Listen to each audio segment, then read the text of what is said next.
What's up, guys? It's Rob Live. It's my first episode here with the podcast. I'm really excited today with our special guest. We're going to talk about him in a minute, but I want to make sure I get this straight. One Take Films production. Yeah. Want to thank those guys so much. They're running the cameras for us. That's why I actually look professional today. When you guys see me on my regular episodes, it's bad lighting and terrible editing. Well, this is going to up the ante here with production. I really want to thank these guys for being here and setting up. They've been here for a couple hours.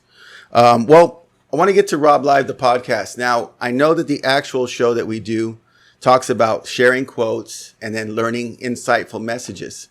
The podcast is going to serve another purpose, and that is to share inspirational stories from people who have been through some things that many of you can relate to, and they've come out the other end okay, done some great things after that. And so these are all success stories, guys. So if you have a struggle you're going through, you want to tune in today and hear about our first guest. And when I met this guy, don't give up. I met this guy playing baseball, right? I'm 50 years old and I started 50 and over baseball, and we started doing batting practice and stuff. And this guy shows up, right? Name's Eddie.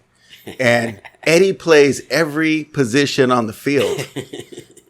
And he's fast. And so I was like, oh my God, I'm going to keep up with these guys. I haven't caught up to him yet, but I'm glad he's on my team. And so I want to introduce you guys to Eddie Grinner. Eddie, thank you to coming on the show today. You're the very first episode, man. I told you. Right. Remember I told you we're warming up? I said, hey, I've been we're going to bragging get Eddie on the show. to my kids and my family and some coworkers that Rob invited me and told me I was his first guest on his show. I'm like, wait a minute, that's a high honor right there. So people's like, man, that's good. My daughter's just like, wow, that's good, Dad. So I'm excited. Yeah, I appreciate it. It had to be you. And One Take, I appreciate you guys too, coming out doing it. So yeah, I'm excited. Okay, so we're gonna start with this. Inspire some people. Yes, definitely. We'll start with this, and this is so me and Eddie got to talking because before the game, obviously you warm up, and Eddie has this like heavy weighted ball that he uses before he throws a regular hard ball. I wish I had my weighted ball with me to show you because I bought one just like his, Amazon. Right. So anyway, we're warming up and I get to talking. I say, hey, Eddie, I got my YouTube channel now. I'm going to start interviewing people for the podcast. He's like, really? Like, what do you guys talk about? I said, well, just different life stories. And so he goes, oh, well, I got a life story. Yeah, because I'm 59. I don't know what a podcast is. So I'm happy to be here. I'm sorry. No, that's good. So we start talking. And as we're talking within those 10 minutes of warming up, by the time I got to the dugout, I said, this man is going to be on my first episode because his story is amazing. So I want to get to Eddie's story. We're going to start in the beginning, Eddie. And I want to talk about the beginning. Where in the iceberg? Yeah, where and when were you born? Where and when? I was born in 1964 in South Central Los Angeles. I was born in Los Angeles County General Hospital. That's where most Black, Hispanic. Yeah, my wife was born there. That was pretty much the biggest hospital at that time. Yes. And it was a county hospital, so that's where most of us went. Yeah. So that's why I was born. Mm-hmm. So that's the one that you can see off is that the one you can see off the 405? You can see it. It's real tall. Yeah. It looks like a haunted mansion type. My wife was born there. Yeah. Yeah, when you look at it, it's like an off-white looking, like, wow, what is that? That's got to be old. Yeah. And for you guys, the production it's company, really nice, they've done several paranormal investigations there. So if you guys ever want to take your cameras out there, I don't know, is it shut down now or is it? No.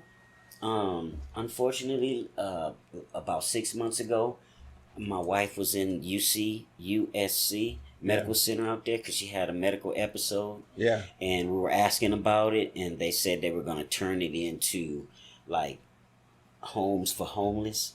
Make the rooms okay, so it's no longer a hospital, but it might become a place for homeless. Okay, well at least it's serving a good purpose. 1 million rooms in there. Yeah, it's huge. Make use of it instead of tear it down. Yeah. But yeah, that's why I was born right there. So me and my other 4 brothers. I was going to ask you, sisters. Siblings? How many siblings? I have 3 brothers and 2 sisters. So 6 total. All growing up in South Central L.A. I'm the youngest of all of us. What was your relationship with mom and dad? Oh, good. As far as relationship, when I look back now as an adult and have kids of my own and working and taking care of mortgage and all that kind of stuff, I really applaud my mom and dad for what they did. They gave us a stable home. Yeah. Was not a family that bounced around and stuff like that. So that's the reason why we grew up on 84th Street. Are your parents still with us? My dad passed away some years ago sorry when I about was that. 19. Okay. But my mom's still alive. Yes, she's 85 years old. Is she still living in No. She South Central? sold her house about, I'd say, probably 4 years ago. She finally sold that house. She wouldn't give it up. So you guys It was grew all up in that babies house? and All the she memories are there? remodeled it, everything. Once we were all gone, which we all left young. Yeah. Out on our own. How old were you stuff. when you left home? I was like 16. 16. I started hustling on the streets and stuff, and we're gonna get to that. My own thing. We're gonna get. I was gone, but I was near. Yeah. I was out of the house, but I was in the neighborhood. So So I was at my mother's house every day. Okay, but I'd just use weren't her living house with her. to charge up my batteries on my lowrider car and come and clean our yard, garden it and stuff, and be there. My older brothers would do the same, but I was right there. You were present. Mm-hmm. Mm-hmm. So, growing up, what was your early childhood experiences with like school and stuff? Were you a good student? Did you enjoy school? You know what? Because I'm a teacher, enjoyed right? School when I was there, okay, and I was a smart student. I respect staff and all that, but it was just the outside world, outside of school, that drew me away from school. So how long did you stay in school? I stayed in school. Graduated 6th grade, went to 7th grade, started messing up. By 8th grade, I was almost a grown man. Doing so grown that's things. how fast I was moving, yeah. Wow. Yeah. I've always heard that when you grow up in the city, you tend to grow up faster because there's so many things happening. A lot happening around you. And you got peers that's going, you need to do this, or what you gonna do. Did you and feel you see what they doing, or what you see each side? Yeah. You just make your choice. You wanna stay in school, or you wanna wait around for this, or you want this now. Yes. Now the thing that we're referring to, I'm assuming, is the gang life. Is that reference to the gang life, or is it other things? What kind of activities we're pulling in? The dealing life. The dealing. So the selling. hustling side of life. Okay. It wasn't just, as a kid, it wasn't just dealing. We didn't start off dealing. We started off doing a lot of things that would lead to that. Get us money. Okay. Do you remember your early experiences with trying to earn money on the streets? Oh, yeah. I love it. I tell that story, too. I tell a lot of the young kids so they don't get to the point to where I got. Because you can go out and you can just create your own wealth. Like these guys and other people create. Some people never got education, but they're millionaires, billionaires.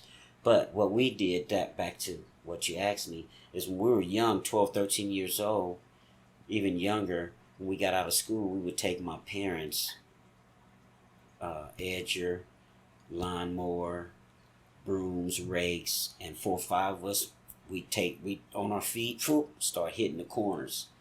Because back then, a lot of people couldn't afford gardeners and all that stuff. Yeah. Keep their homes up. They would do it themselves, or somebody would do it, or we come along and say, "Hey, ma'am, $15, we'll cut your grass." So that's where you started. Where we started doing stuff like that, cutting grass, hustling, whatever we can do, doing people's gardens and stuff like that. So it was like 6th, 7th grade. Little young, yeah, in that age right there. And as you got older, younger, what did that evolve into? So you went from the landscape into, what were other means of hustling for you guys to make money? Then the older guys, start putting us down. I see. So they start putting us down on the hustle, on the weed and all the other stuff. That came first. Before the crack cocaine and all that kind of stuff. If you need to edit some of this stuff, edit it. No, that's fine. That's fine. But as far as the evolution of the hustle, you started out doing landscaping work, and then some of the older kids started. That's why I still do it today sometime when I need to. Good. Me and my wife, my kids, we go out. Hustle? There's times when I needed to go out and make some money, extra money. Me and my kids, we go out and rake leaves and during the fall season and do all that, get a That's blower good. and yeah. Yeah, that's out there. So yeah, Okay, so I want to talk a little bit about this. When you say South Central LA, right? You lived it. yeah, I'm a country boy. I grew up here in the Central Valley. Like, I have my vision of South Central LA, but it's all shaped from the movies and the music. yeah. So when I think about South Central LA, I think about NWA. I think about the lyrics. I hear, the gangster rap was big when I was growing up, but the one that really That was got my me era. was, remember the movie Colors? Yeah, When Colors came out, in my opinion, it glamorized the gang life for me. I was like, wow, this seems exciting and dangerous and scary. I even went so far as to buy. You remember them starter jackets? yeah. There was a Georgetown starter jacket, Right. a white We one used to wear that the those. girl. Okay, you had Every that.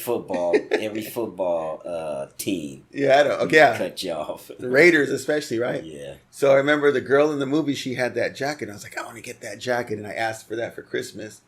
And so that was my first idea or concept that, okay, there's different types of gangs and there's different colors that represent the sides, right? This is like my education into it. I'm sure other guys learned it differently, but you were actually there in South Central watching all of this evolve.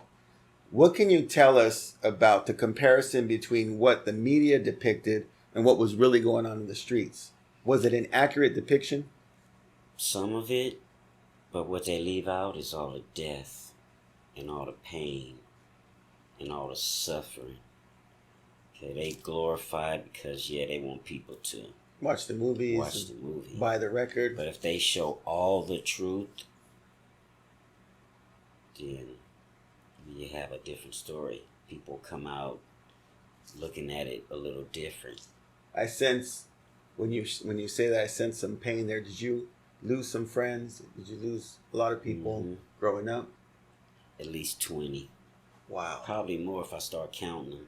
Can't count them on my finger. And these are guys you grew up with? These ain't the ones that I lost lately to cancer, heart attack, stroke. I ain't talking about them. I'm talking the ones that died on the street from gang violence. Do you remember your first experience with firsthand witnessing violence on the streets? Yeah. What was it? How old were you when this happened? I was the same age as the kid that got killed. I was 14 years old. 14 years old. Yeah. It was just rival gangs, drive-by type situations. I'm not sure. He was around the corner from where we all basically had our kind of headquarters. Yeah. So he was kind of around the block, close to rivals, and it was kind of, they caught him right there. It was horrific. And you knew this guy? Oh yeah, I went to school with him. I grew up with him. I knew his mom, his sisters. His mom fed us. We all went to each other's houses and stuff all the time. Wow. All the time. In South Central, I could go to your mom's house and she'd be like, Eddie, I'm cooking dinner. You hungry? Yeah, Mom. Yeah, Miss such. You guys all knew each other. We respect each other's parents like we respected our own parents. Yeah. Back then, we respect parents. We don't talk back and all that. Whatever we did, we hid it. Because we want our parents to, oh, hi, Eddie, how you doing today? We don't want to look at, that bad little, which that turned out after a while. It could kind of, but as we got older, we started getting back on the good foot. So with your growing up, yeah. they would, So with your parents, how aware were they of everything that you were going through? Oh, very aware of it. Like everything I was doing, I hid a lot of stuff.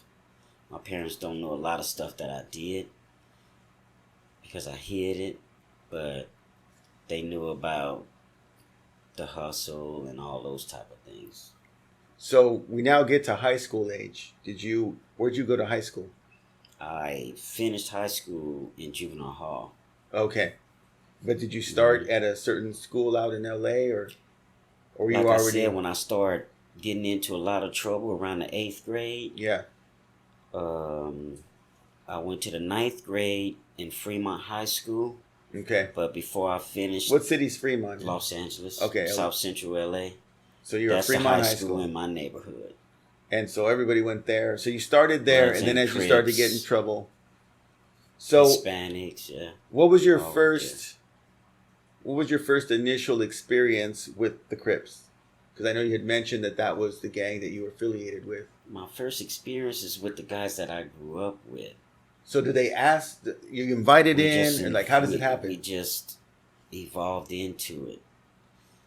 And You they know, say, we "Hey, all do you kind want?" of grew up, like you said, playing baseball, playing on the baseball teams and football teams, and because we grew up in the same area, Yeah. so we all knew each other.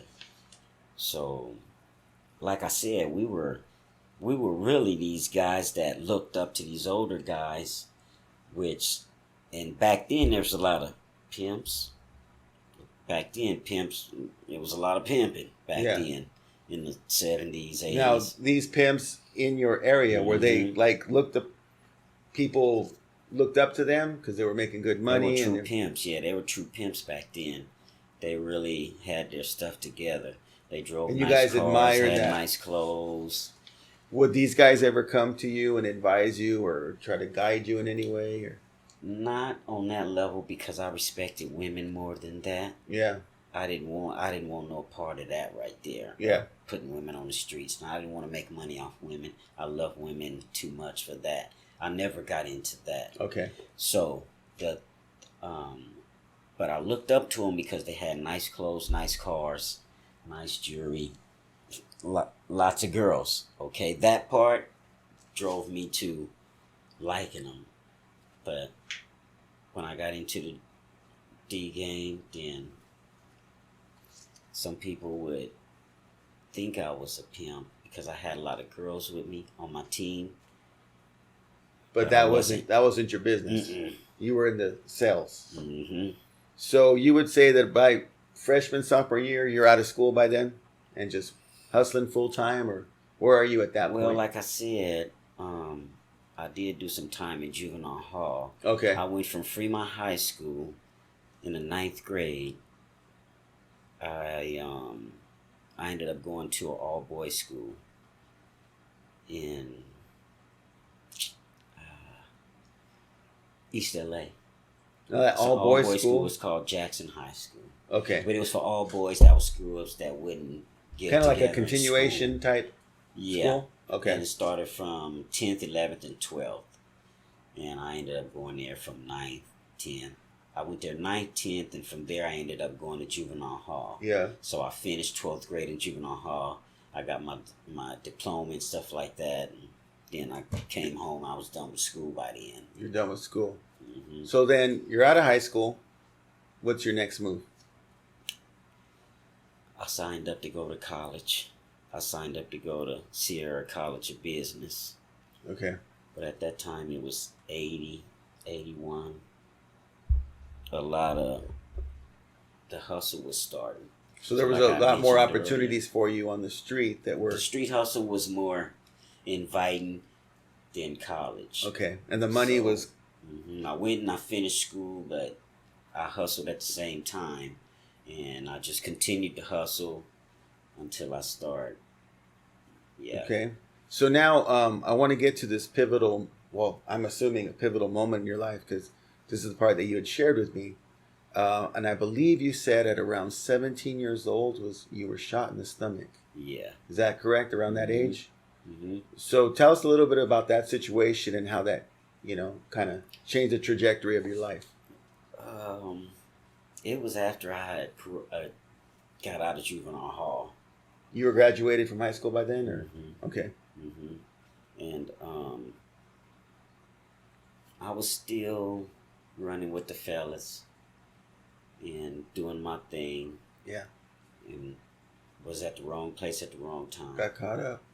Got caught up. Now, was in a this low gun battle? was this bullet like, like sometimes they're shooting at somebody else and you happen to be in the way, or was this for you? This guy pointed right at me. Oh, he was man. intentionally. Wow. It was intentional. I've always, thought about what my mind might go through in that moment when I see a gun. I've been lucky enough to not ever have a gun pointed at me. In a moment like that, what goes through your mind? Well, it happens in a matter of time. So it's really fast. It happens fast. So you really don't have time to think? You don't have time to... I had time to think. Yeah. I did have time to think. And did you think that maybe this was the end? I could have made a different decision, but I decided to go through. Yeah. So then you were shot just one time, or yeah. And then obviously you're in the hospital. Mm-hmm. Had to go through surgery. I had wore colostomy bag for 6 months because it damaged my intestines. Yeah. I just did an appendix. I can only imagine that. I did a ruptured appendix right before we started the season. Yeah. But I can imagine having the bag. I had a little drain bag for about 3 weeks, and I was crying over that. You were 6 months, so. Yeah, 6 months I couldn't sit on the toilet because I was using the restroom out of my side so my intestines could heal, my lower intestine. And I couldn't sit on the toilet. And I never want to sit on the toilet so bad in my life. I would imitate sitting on the toilet sometime, go in my mom's house and sit on the toilet like, man, I wish I could sit on this toilet. So, just basic things we take for granted, exactly, right? Man. That's the point I'm drawing to. Yeah, basic things that we take for granted. Get taken from us. Mm-hmm. So so my ruptured appendix, this was my first time in a hospital. I was there for about 6 days, and mentally there was a lot that I went through. Yeah, I was in there for 2 months. What was your mental health like during that time? Were you reflecting on life? In the hospital? Yeah. Man, I was mad and wanted to get out. Was this like a revenge kind of thing you were feeling, or just mad that you were caught up, or what was your mainly anger? all my thinking was to get better and get out the hospital first. I wasn't thinking about all those other things, because all that was a part of my life at that time. I see. Whatever happened before that and whatever was going to happen after that was going to be a part of my life. At that time, I was concentrating on healing. Yes. And getting myself out of that hospital. So as far as retaliation and things like that, that wasn't part of it? I didn't even go looking or anything. Just wanted to get out? Yeah. So you recover from this, you get rid of the bag, you're back up on your feet. What's your next move after that? I'm assuming, 18 years old, still hustling? I just got out there. I was 17. It was just getting started. Okay. It was just getting started. So what would you say was your hustle era? From like 17 to what, 28, 30? Nope. I was doing time by then. 82, 83, 84. Those were your hustle years? Part 85. Them 3 years was some peak years right there. And financially, I'm assuming this was a rewarding time? Mm-hmm. For a lot of us. A lot of money. Just cash on hand? A lot of money, yeah. Blowing it. Well, okay, so I've always wondered about this, right? When you have that type of cash and it's coming in daily, what are you spending it on? That's stupid. Oh, what I was spending on? Yeah. Cars, jewelry. So you had the cars. Clothes. Wow. The fast life. The drug itself was bringing everything, even the cars. Yes. It was bringing the cars, the jewelry, the weapons, everything that people sell. Yeah. Everything that people sell out of stores was coming. Okay. So now when you talk about dealing, one thing that crosses my mind, and again, remember my experience is all from the media, right? Hearsay. A line from an NWA song, Dope Man, crosses my mind. It says, "Don't get high on your own supply." Right? How involved were you, not in the sales, but the use of what you were selling? So you were using at the same time? Had a lot of it. Okay.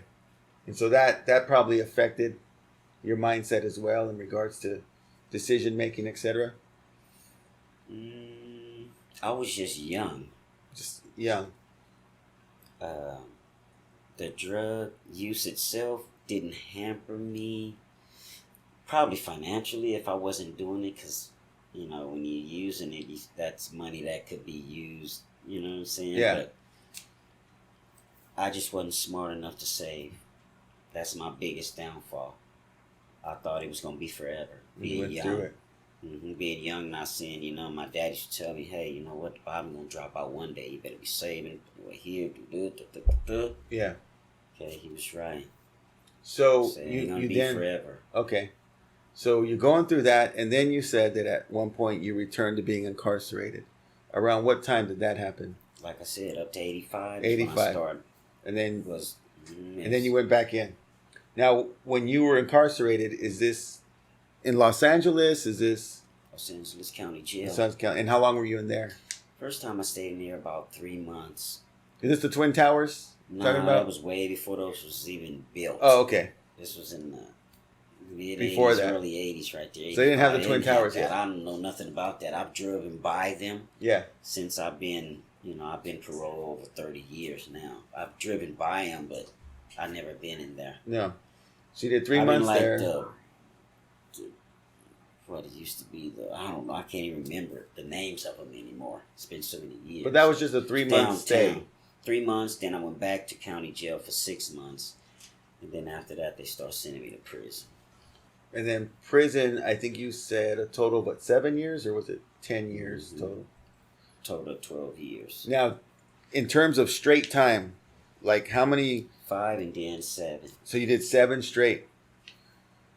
So being in there for 7 years, the routine, being in your cell, having some time, what did you use your time for in there? The first time I didn't learn nothing. I came right out and got myself put right back in. The second time is when I wised up. I said, okay, hey, this is going to be you're going to repeat this for the rest of your life, or you got to make some changes. Yeah. So I did get the opportunity when I was doing some time in Folsom. This is when Arnold Schwarzenegger was the governor of California at that time, and he was the one building all these new prisons in California. So at that time, he built Corcoran Prison. So I didn't have that much time left in Folsom. Like most people, they get life, 50 years, 100 years. It's those kind of people there. Oh, yeah. You go to Folsom, you're around lifers. Oh, yeah. That's a different mindset. Oh, right? yeah. It's a whole different ball game. That's a whole nother topic. Now, is there different treatment based on how long you're there?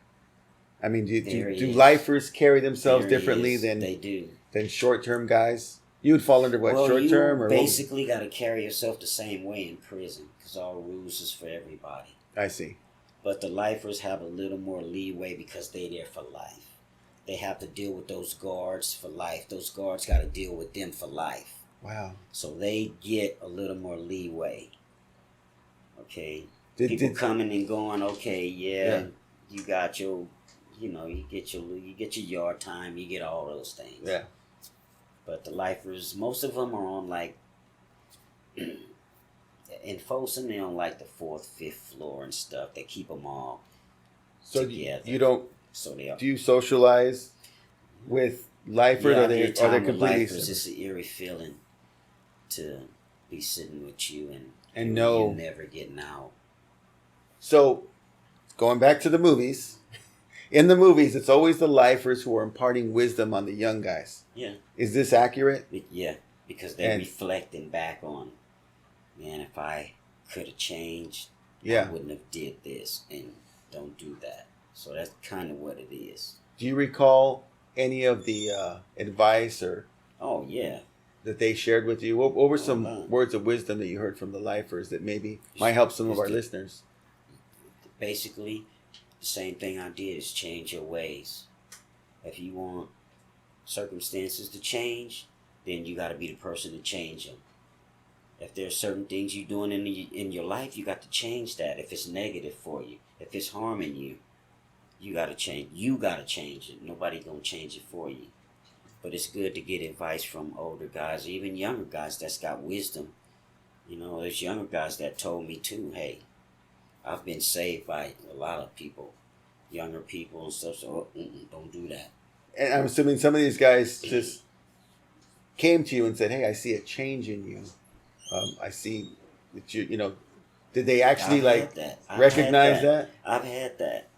Wow, that's pretty amazing. So, especially my last 4 years of my 7 years, 12 years what I was doing. My last 4 years, dug down deep and cleansed my soul and read and prayed. And closer I got to getting out, I needed the strength to say, nope. Can you recall a pivotal moment when you felt like the change was like now permanent? Like, hey, I'm never going back to that life I had. Do you recall that moment at all? Or do you feel like it was a very gradual thing? It was gradual. I can't recall the moment, but I started knew. With the Bible, you would say? Mm-hmm. As long as I continue to trust in the Lord and try to stay on that path, that I was going to be good. And I make that step, and Jesus make 2 steps. And that's what he did for me. My whole time up to now. Amen. Now, when it's time to leave, did you know you were leaving in 7 years, or is it I got to go before a parole board and see what they say? No, I didn't have life, or I didn't have like a TOPS or nothing like that. I just had a flat you just knew sentence. You had a date, and then they send you the paperwork showing you your date and everything. Okay. And as long as you don't get in no trouble, catch another case, then you gonna get out on that date. So, how soon do you see your date before it happens? 6 months, a year? When did they tell you? Oh, they send it to you right away. As soon as you get your time, you see your counselor. Oh, so you already know right away. This is the date. Once you go and get classified in prison, yeah, all that paperwork, you're gonna get it. You're gonna get it. You already know your day. Date, everything. You got a max date. Say you get 12 years. So judge gave you 12 years. Yeah. Now if you good, you'll get out in maybe 6.5, 7. But if you mess up, you could stretch that on out to 12 years. So I was good enough to get out day. What they call it is day for day. If you do one day, they'll give you a day of freedom. So that's why you get half time. If they give you 12 years, you probably get out in 7 years. Okay. Because you probably did some time in county jail while you were to offset that going to time court. Served. While you were going to court and stuff, Yeah. you probably did. No matter, you could be doing some people murders and all that. They do 4, 5, 6 years before they finally go to prison. But it just depends on how long you do. So you get half time in prison, state of California.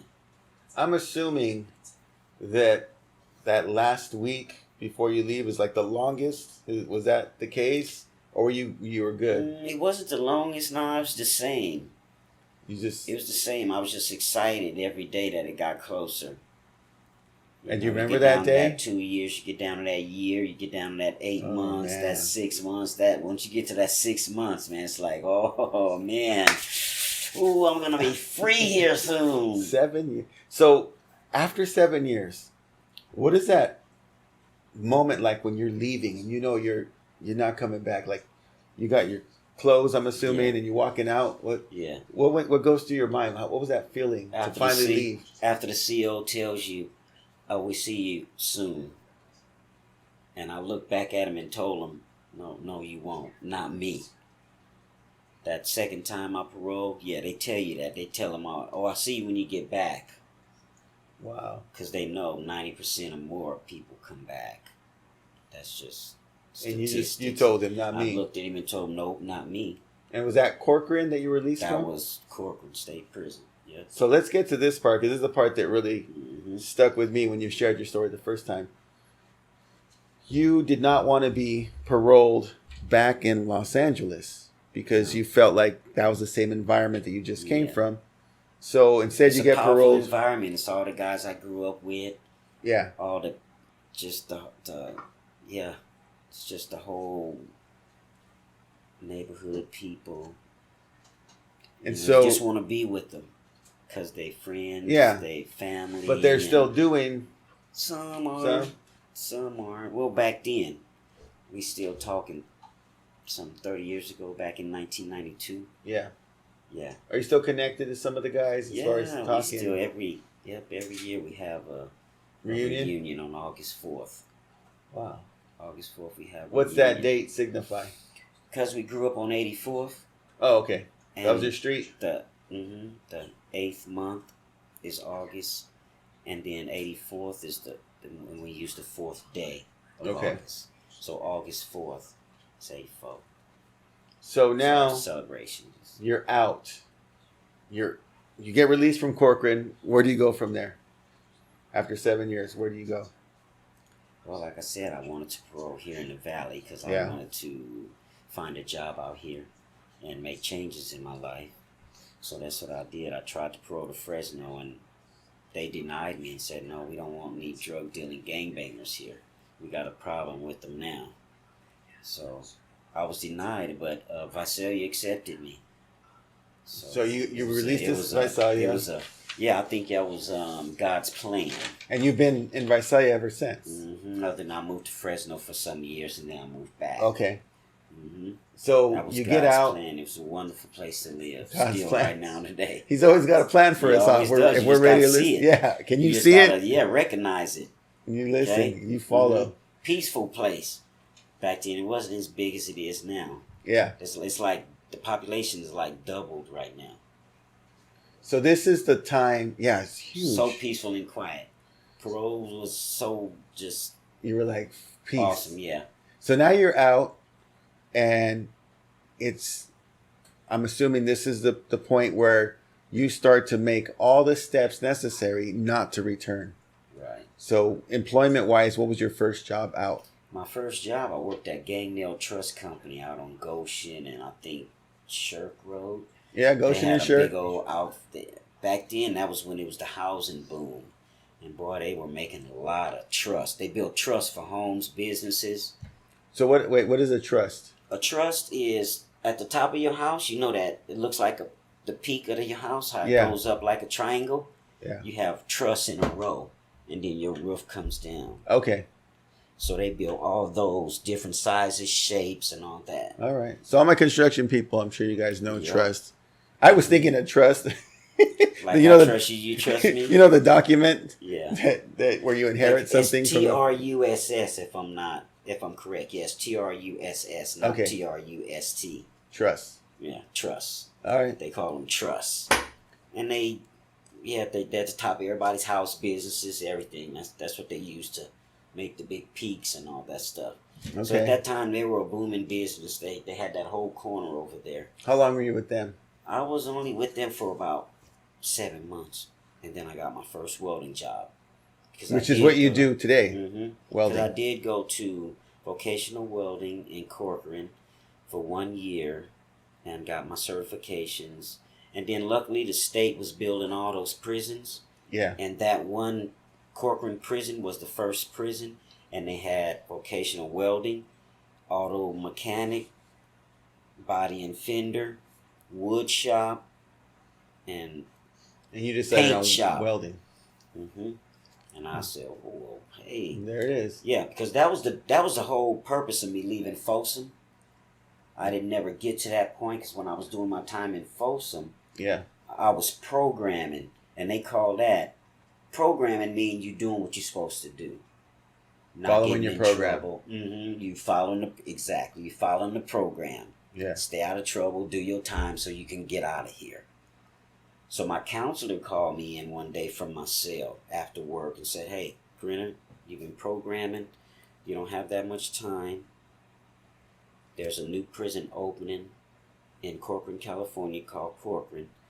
They have vocational welding. They have vocational all this, that, and the other. You got the opportunity to go there and get yourself a trade or whatever if you want to and make room for people we need here." I jumped on. I said, "Put me on the first bus." How long after that were you gone? About 2 months I was on the bus. Wow. About 2 months I was on the bus. And they From shackled... Folsom to Corcoran. Mm-hmm. And they shackled me up with a guy named Rico Doxy. He's black and Puerto Rican.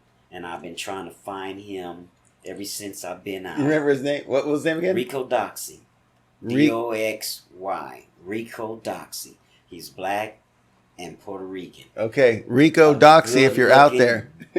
We were young then. Yeah. He's my age now. Yeah. I'm sure he still looks good, great. He was wonderful. He was a Rico lady killer. Doxy. Yeah, and he was my cellmate for about 3 years. He paroled first. Okay. Okay. 3 years, me and him did time in that cell together. We worked together. We worked at the plant in corporate. You guys became pretty so we close. built all the tables, desks, beds, all the chow hall, everything for all the new prisons. Because after I got my certification in vocational welding, they hired me. The state hired me. And we moved to another section of the prison in a big factory. And we worked right there and got paid for doing that. Wow. So So your Rico, training back came to from- Rico's story. Yeah. Where's Rico? We got to find They Rico. put me on the bus with Rico. Me and Rico was chained together because they chained two people together and you sit. Yeah. You know what I'm saying? Like You got that long bus drive. Yeah, they put, gang members together. They'll put Crip with a Crip, Damu with Damu, whatever. So Rico, really, he was not a full-fledged California Revolutionary Independent Proud Soldier, but he was a sympathizer with the California Revolutionary Independent Proud Soldiers. So I they never put us knew what that together. stood for, Eddie. That's what it You stands just broke it down. I never knew that. Yeah, C's for California. California. Revolution. The R's for revolutionary. Revolutionary. I is for independent. Independent. 'Cause we were independent people. Yeah. And the P is for proud. Proud. We were proud of being who we were, black, and sticking together and doing what we do. Yeah. That was back in the 70s and stuff, before people started getting real crazy. And then the S is for soldiers, because we were soldiers. And back then, the California Revolutionary, they stuck together. It was all one. Okay. Pretty much. It was just a couple that, was, but mostly everybody was one. Wow. But, Rico, back to Rico. Yeah. Okay, he was a sympathizer. He was good. He's from Long Beach. Okay, so he knew all the Long When he Beach, paroled, did he go California back? Revolutionary Independent Proud Soldiers. Yeah.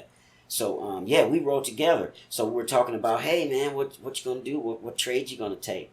So he was going, man, I'm gonna be a welder.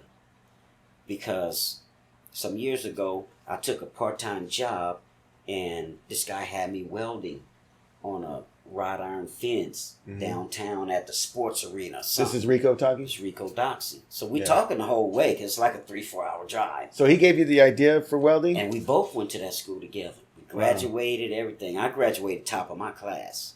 I was the first one to get hired to that. Me, they hired one black, one Hispanic, and one white. That's how they did everything in prison. For diversity? And I was the top black in my class. So my instructor said, hey, Eddie, you got all your certifications. If you want, you can go over to the plant and work and get paid for the rest of your time. Or you can stay in school and get more certifications. I had my MIG, stick, TIG welding. I'd learned blueprints on my own. I took the books back to my cell. The staff would let me take the books back because they knew how serious I wanted to learn. They let me take blueprints back to my cell, and I studied all that. When I read my Bible, then I read my blueprints. So when I got out, you were focused. When I got out, I was ready to go. Wow. I read blueprints, all that stuff right away. And you got out and you applied all of this to this day. I couldn't get a job welding right away. Yeah. That's why I took the Gang Nail Trust Company, because I need to take care of myself. I needed to do something, so I said, hey, I'll take anything right now. And then I continued to search for a welding job. My first welding job was in Visalia at SDI, which was Spraying Devices Incorporated on Santa Fe and Caldwell, and they're still there today. You remember all this? They this? hired me. I used to weld up the frames for turf sprayers. They made turf sprayers for agriculture.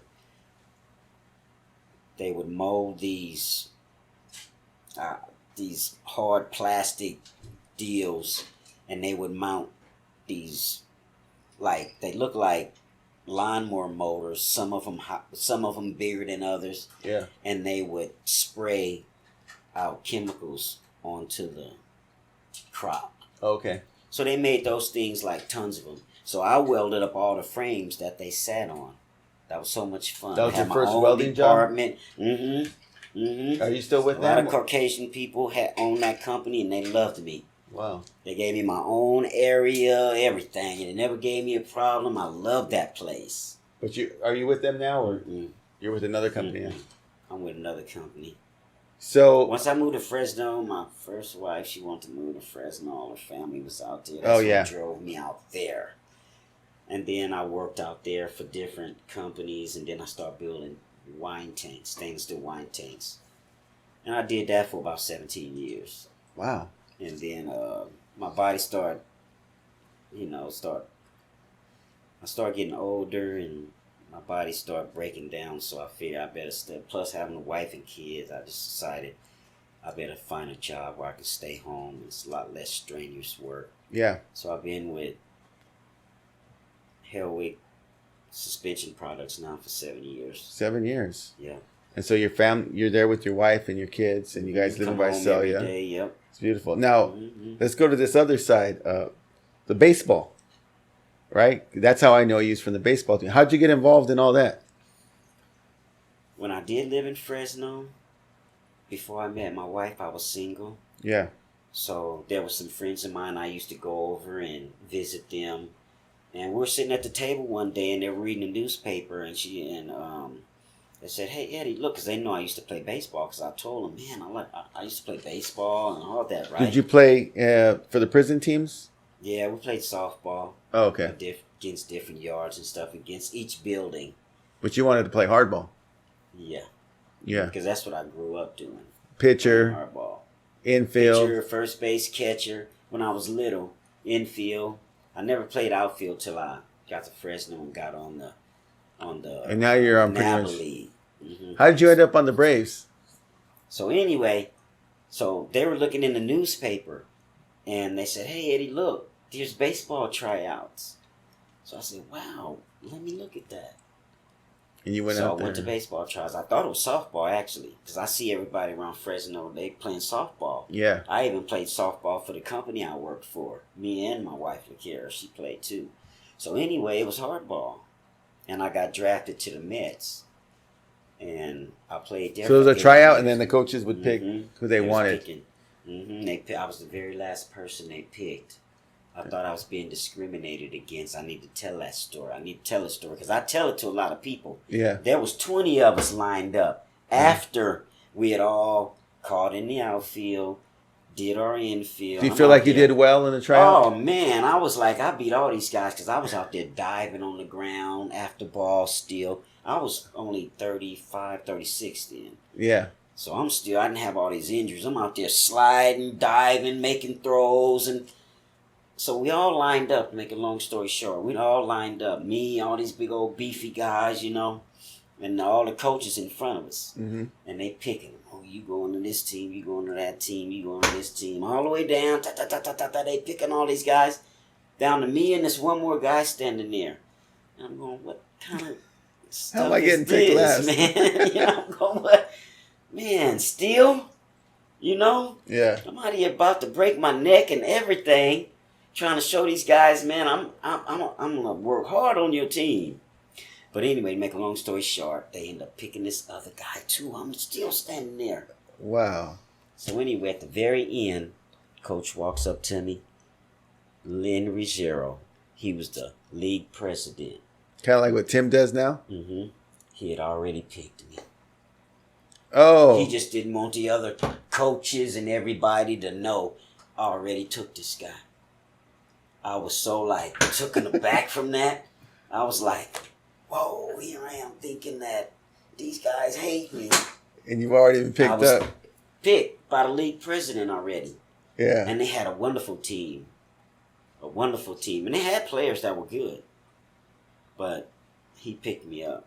And that's why I played in the outfield. I played center field. I started in right field, and I went to left field, and he put me in center field because of my speed. Back then, I had a lot of speed. Well, you ran down a slide ball. under balls, and I would rob people for hits. Do you remember this last game? One got pop fly right over third. You ran from shortstop behind third and made that catch. Yeah. And I said, Eddie, how'd you get there? I used to do a lot of that when I was younger. Yeah. I just you robbed people. still got it. And it amazed myself even. I go, damn, did you really do that? Go slide on the balls and go. And you myself, hit right and left-handed. Yeah, You've been hitting right lefty lately. Yeah, I'm hot on my left. On my right, I got this knee injury, so I ain't got. Oh, is that why you're doing that? Mm-hmm. Okay. Mm-hmm. That's right. If you see, I always hit at the shortstop on my right because all I'm using is upper body. But if you go left, you. This knee's good. I There you got go. good. My energy starts down here because I'm on my left. Yeah. And that's where it needs to start. It needs to come up like a golf swing. You know, your hips got to go first, and then your. Baseball players, tune in. You guys getting some free lessons here from Eddie. I Okay. learned from the best. So how did you run into Tim? Which is into Tim Tim. is our coach, team manager. Shout out to Tim Fujioka. I met Eddie on Tim's team this year, but how did you run into Tim? I ran into Tim because through Gilbert. Gilbert. Okay, Gilbert. That's another guy who's going to be on this podcast. He has a character right there. Gilbert was my catcher on the Brewers in the Fresno League.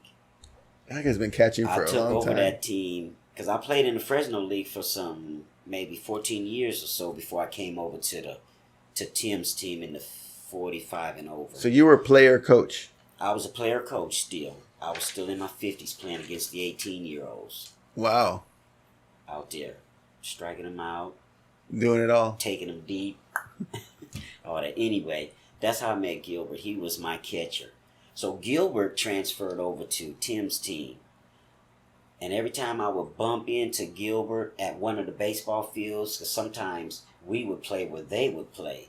Yeah. And we'd be so excited to see each other and hug each other. And he'd try to take me over to their team and go, come on, you come play with me. But I was still a coach. Yeah. And I didn't want to just leave your team. Stop playing in the 18 and over, and I didn't want to leave the guys. But anyway, eventually I had enough of it, and I told Gilbert I'm coming. How long ago was that?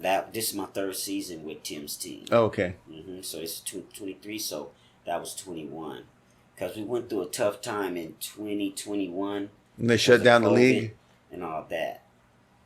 But I say that to say this. I used to lose in the Fresno League a lot. I never won a championship. The first year I came to Tim's team, we won a championship.